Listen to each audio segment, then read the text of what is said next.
Hello friends, আমার চ্যানেলে সকলকে স্বাগত।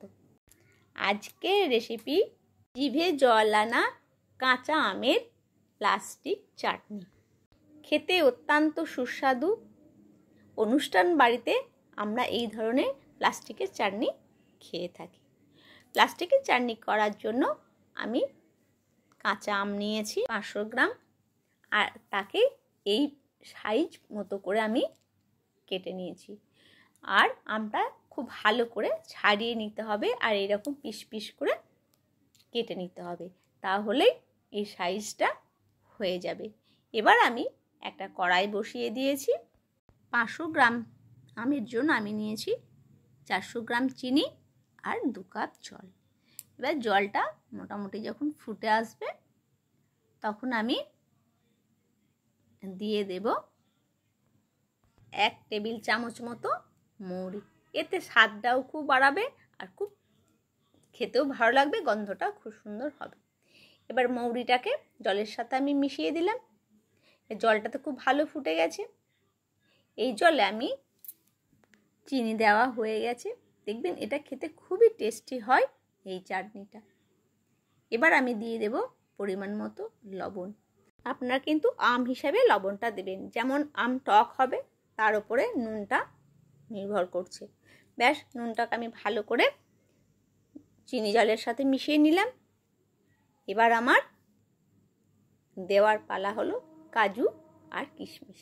কাজু কিশমিশগুলো এই ফুটন্ত বা চিনির জলের মধ্যে আমি কিন্তু দিয়ে দেব। এবার মিশিয়ে নেব। এটাও একটুখানি পুরো জলের সাথে মিশিয়ে নেব। এটাও একটু ফুটে উঠবে। ব্যাস, হয়ে গেল কাজু আর কিশমিশ দেওয়া। এবার আমার দেওয়ার পালা হলো যে আমি পিস পিস করে আমগুলো কেটে রেখেছি, ওই আমগুলো এই অবস্থায় আমি এবার দিয়ে দেব। ব্যাস, এই আমগুলো দিয়ে এবার আমি জলটাকে ভালো করে ফুটতে দেব, তাহলে ভেতরে নুন ঢুকে যাবে। নুন মিষ্টি যেটা আমি দিয়েছি তার সাথে মৌরি কাজু কিশমিশ সব একসাথে কিন্তু আমি ফুটতে দেব। পুরোটাই আমি মিশিয়ে নিলাম। এবার আমি খুব অল্প সামান্য পরিমাণে হলুদ আর দেব একটু কাশ্মীরি লঙ্কা। ব্যাস, খুব অল্প পরিমাণে আমি দিলাম। দিয়ে এবার ভালো করে নেড়ে নেব। তাহলে হালকা একটু লালচেও হলো, প্লাস বেশি কালার কিন্তু আমার হলো না। আর আম তো টক, ওটাতে কি হবে, কালারটা খানিকটাও হালকা হয়ে যাবে আর একটু। এবার আমি এটা ফুটতে দেব। ঢাকনা দিয়ে দিলাম 2 মিনিটের মতো।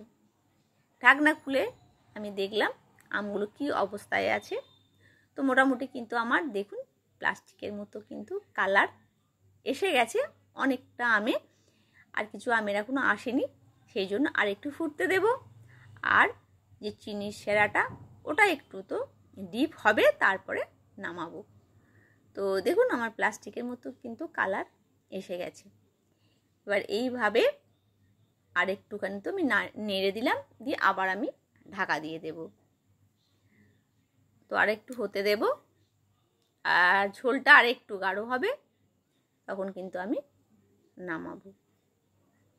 তো আমার মোটামুটি দেখুন ঝোলটা কিন্তু মানে চিনির সেরাটা কিন্তু আমার কম হয়ে এসেছে। এর বেশি কিন্তু আর জলটা মারতে দেওয়া যাবে না বা রসটা মারতে দেওয়া যাবে না, কারণ ঠান্ডা হলে কিন্তু আর একটু বসে যাবে, যেহেতু চিনির সেরা।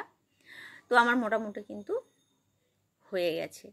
এবার কিন্তু আমি গ্যাসটা বন্ধ করে দেব। ব্যাস, তাহলে কিন্তু আমার হয়ে গেল। আমি ঠান্ডা করতে দিয়ে বাটির মধ্যে পরিবেশনের জন্য ঢেলে নিলাম। তো পুরো প্লাস্টিকের চাটনির মতো, ভোজবাড়ির চাটনির মতো বা বিয়ে বাড়ির অনুষ্ঠান বাড়ির মতো কিন্তু আমার চাটনিটা একদম সুন্দর হয়ে গেছে। ব্যাস, সবাইকে এবার পরিবেশন করে দেব। দেখুন পুরো একদম প্লাস্টিকের মতো হয়ে গেছে। এইভাবে আমি আমার প্লাস্টিকের চাটনি বানালাম। আপনারা কেমন বানান সেটা অবশ্যই একদিন দেবেন আর কমেন্টস করে জানাবেন। তো আমার রেডি হয়ে গেল প্লাস্টিকের চাটনি। ভালো থাকবেন, সুস্থ থাকবেন। দেখা হবে আবার পরবর্তী রেসিপিতে।